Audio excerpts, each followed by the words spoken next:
What is going on, guys? J243 here, and today I'm going to show you how to put an aftermarket TPMS sensor kit onto pretty much any car. So obviously there are a bunch of different choices when it comes to TPMS sensors, aftermarket TPMS sensors, but I saw this one pop up in a link and I saw like a preview of it and I thought it looked cool. So before we actually install it, let's take a little look at what we got here. But so this is pretty much what we got. So we have the screen here, which we'll take a look at in a little bit. We have the hardware and the tool that you're supposed to use, so we have all of that.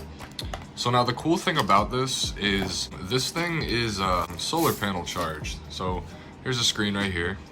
It's not the biggest screen in the world, but it is a nice little screen. So it does use a solar panel to kind of keep this thing running and keep this thing on, which is good because if you're like in a position that I'm in, where you've run out of like 12 volt plugins and USB plugins and all that other shit, you put it on your windshield or wherever you want it. That's why I like the option to charge it, because say you don't want it on your windshield, you can just plug it in. Not everyone is gonna run out of USB space, but I like the option here. So it also comes with these sticky tabs. So obviously the sticky tabs, one on this side and one on that side to stick on to wherever you want to stick it. So let's get into the actual tire pressure sensors themselves. So the first thing that you'll notice, and sorry about my dirty ass hands, I was working on my Jeep. The first thing you'll notice is they are kind of fat. I'm not gonna lie, like these are some fat valve.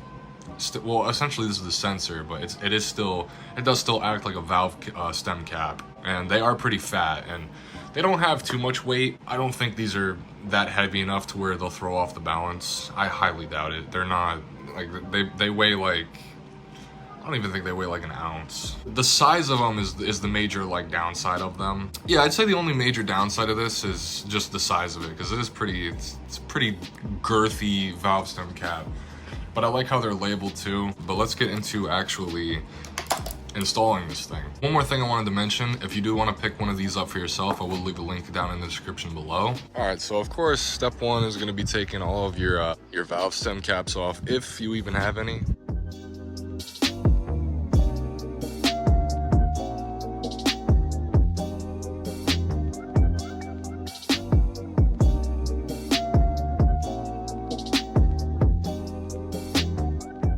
All right, so once you have all of your valve stem caps off, you're gonna go ahead and go into the hardware bag. You're gonna pull out one of these gold nuts and then the tool that we're gonna use to tighten it down.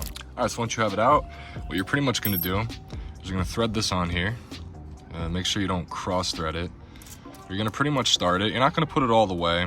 Go ahead and grab the rear left, because there's the front of the car. I'm working on the rear left of the car. So now, if you do buy this kit, which like I said, there'll be a link in the description, you won't have to worry about there not being a label, because I don't know if all kits come with a label. But you're gonna go ahead and grab the sensor that you're working with, and you're gonna go ahead and screw this on. Now it'll probably lose air for like a couple seconds because, you know, it's adjusting to it. Like if you heard that real quick. But once it's on there, you know, it's on there. So what you're gonna do is you're gonna tighten this. Now, obviously don't strip it, don't like tighten the hell out of it, but you're gonna get it to where it's just kind of snug. So I'd say right about there, it doesn't want to turn anymore. So now this is tight. The nut behind it that's loose, we're gonna go ahead and tighten this up too. So kind of just snug it up with your finger like that. And then once that's snugged up, you're gonna go grab the tool, and then you're gonna tighten this. Doesn't want to go on for some reason, what the fuck? You're gonna go ahead and just tighten it against the sensor. So essentially what we're doing here is, with the nut in the back, we're creating kind of like a lock, because it doesn't screw all the way onto the threads. So we're essentially making a locking mechanism to make sure that it doesn't come off. So yep, just like that. And now that is pretty tight on there, and that should not go anywhere. So now obviously, once you have that tightened down and everything's looking snug and secure, you're gonna go ahead and repeat the process for all 4 of the tires.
Yeah, so now that we actually have the tire pressure sensors on, it's time to mess around with the screen. But if you were having trouble getting those nuts on, I found it helpful to use both hands. And the tool, I mean, I don't blame I was kind of putting these on a little hard, but the tool actually bent a little bit on me. But I was kind of like, tightening the shit out of it. But yeah, once you got that done, head on over to the screen. If you just took this out of the box and you're trying to install it now, it hasn't had enough time to get enough sunlight to actually turn on. So that's why I like the alternative, be able to charge it, because it hasn't had enough sunlight to turn on. So we'll just plug it into the side, plug it into the car, and then wait for this thing to turn on. Okay, so I had this thing plugged in for a little bit, and to turn it on, so I understand there's like various models, or not various, but there's a couple different models, but they should all have 3 buttons on the top. The only thing that I really noticed between the differences is the middle button will have an M on it. Mine doesn't have an M on it, but that's pretty much the only difference, and maybe the screen size and the size of the actual screen itself. But other than that, there's really no difference to them. So once you have been charging it for a while, you want to go ahead and hold this far right button over here. So when we do hold that, it'll pop on.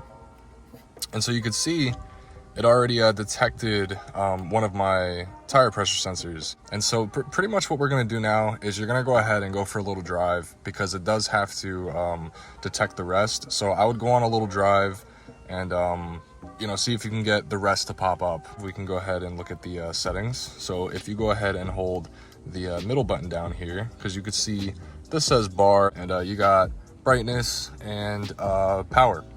So we'll go ahead and hold that middle button down.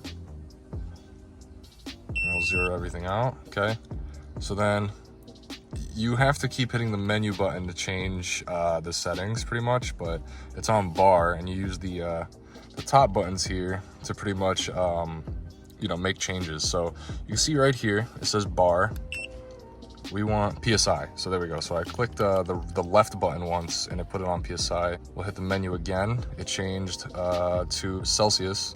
Press the right. Okay, now it's at Fahrenheit. Go ahead and press it again. So pretty much what I just changed is when you want the screen to beep at you when your tires are too overinflated. So let's say they get really hot and it reaches, 5 extra PSI. That's too much. It'll beep at you. So you can set that. So I put mine at 40 because I'm at 35. So that seems reasonable. I'll press the menu button again, which is once again this top middle button. Okay, so the next one is the lowest tire pressure. So this is pretty much what you bought this for. So what this is gonna do is when it reaches to a point where it senses that it's low, it's gonna beep at you. I'm at 35 PSI in my tires right now, so I'll go ahead and set, we'll go to the right for this. Go ahead and set 30. When it drops 5 PSI down to 40 or down to 30, that should be an issue to where I would need it to beep at me. So when you're done with the menu, you're gonna go ahead and hold the far right button, and that's gonna bring you back to where you are now. So you can see it picked up 1 sensor.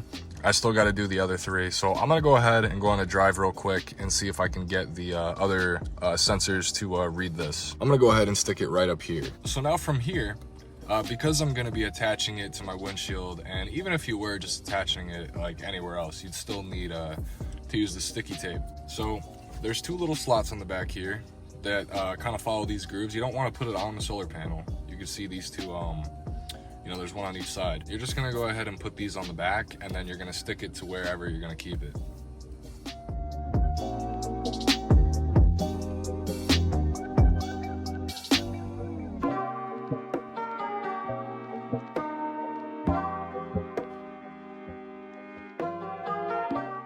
On second thought, I think I'm just gonna leave it right there. So I drove around for a little bit, and you can see all the tire pressure sensors are now reading, and we switched it to Fahrenheit and I switched to PSI. It'll be a good idea to make sure that none of them actually fell off or flew off while you were driving. So anyway, that's how you install the Jansite TPMS sensor kit. If you did enjoy this video or this helped you out in any way, please like, comment, subscribe, and I'll see you later.